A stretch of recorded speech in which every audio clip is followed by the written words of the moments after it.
Отандық өндірушілердің мәселесіне байланысты тақырыбымызды одан әрі біз қазір тікелей байланыста бізбен байланысқа шығатын Айдар Бауыржанұлымен жалғастырғымыз келіп отыр. Яғни қайырлы күн, Айдар Бауыржанұлы.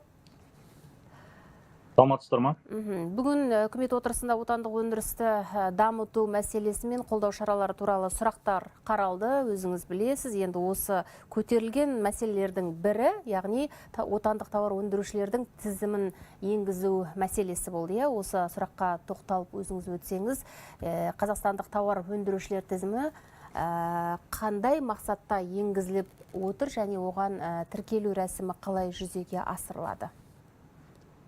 Сұрағыңызға рахмет.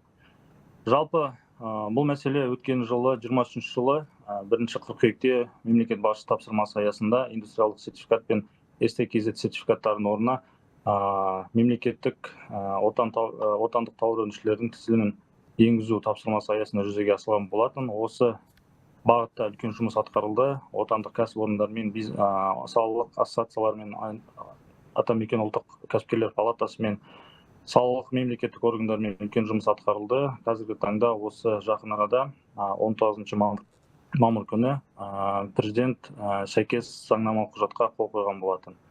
Енді бұл не үшін жасалып жатыр? Бұл ең бірінші мәселе бізде Қазақстанда шынайы бизнес тарапынан, бізде шынайы өнім өндіретін бизнес тарапынан бәсекелестікте жалған өнім шығаратын, жаңағы импорттық тауарларды отандық тауар ретінде көрсетіп жүрген сондай азаматтар, жаңағы кәсіпорындар көбейгенін атап өткен. Сол себепті осы жерде индустриалдық сертификаттар мен STKZ жаңа сертификаттардың орнына мемлекет тарапынан бірыңғай тауар өндірушілер тізілімі енгізілетін болады.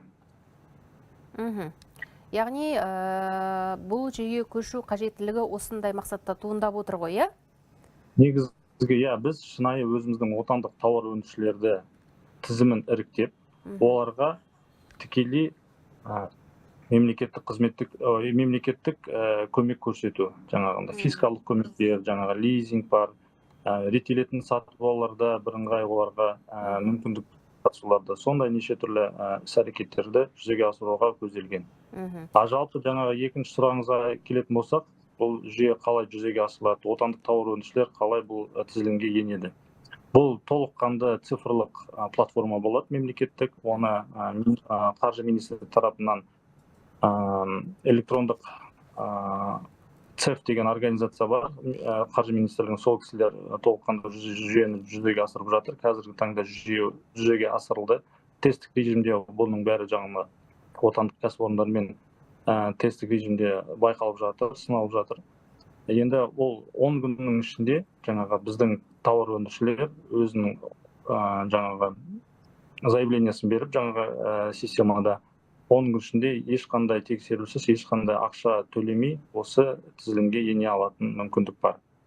Сол тізілімге енгеннен кейін, система жүйеге кіргеннен кейін, ол жерде тексеріс жүргізіледі. Ол салық төлеп жатыр ма, өнім өндірісі болып жатыр ма, ол жерде жалақы төленіп жатыр ма, электр энергиясы мысалы кейбір салаларда өте үлкен болады. Сол жаңағындай критериялар, негізгі критериялар өздерімен жаңағындай салыстырып, негізгі шынайы өнім өндіріп жатыр ма, жоқ деген расталатын болады. Егер шынымен де олар расталған болса, олар тізілімге енеді. Тізілімге енген кейін олар жаңағы реттелетін бүкіл сатып алуларда және мемлекеттік көмекке жүгіне алады. Осындай артықшылықтар бар дейсіз ғой. Енді жаңа тізілімнің енгізілуіне байланысты қазіргі қолданыстағы STKZ сертификатына тоқталсақ, одан бөлек индустриялық сертификаттар өз күшін жояды ма, жоқ па? Ол бүкіл бизнес тарапынан қойып жатқан қазіргі күнде сұрақ. Неге десеңіз, өйткені ол сертификаттар қазіргі таңда жаңағы реттелетін сатып алуларда бірден бір талаптардың бірі болады, солардың болуы қолдарында.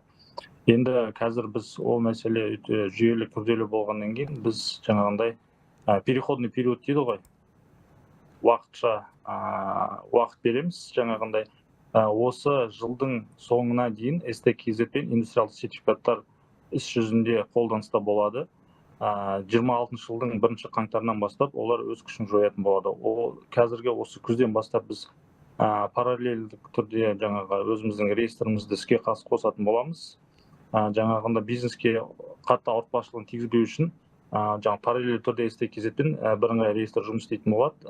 Және де осы бірыңғай реестрге біз бүкіл бизнес қауым өндіріс кәсіпкерлерді сол реестрге енгізу бойынша үлкен ауқымды жұмыс жүргізетін боламыз. Қазіргі таңда осы мәселе бойынша біздің негізгі бизнес өкілдері, салалық ассоциациялар, олар бәрі бұл жұмыс туралы мәлім, хабардар. Сол себепті біз осы жарты жылдың ішінде жалпы айтқанда осы жұмысты толыққанды ешқандай кері әсерсіз бизнеске жүзеге асыратын деген мақсат алдымызға қойып отырмыз.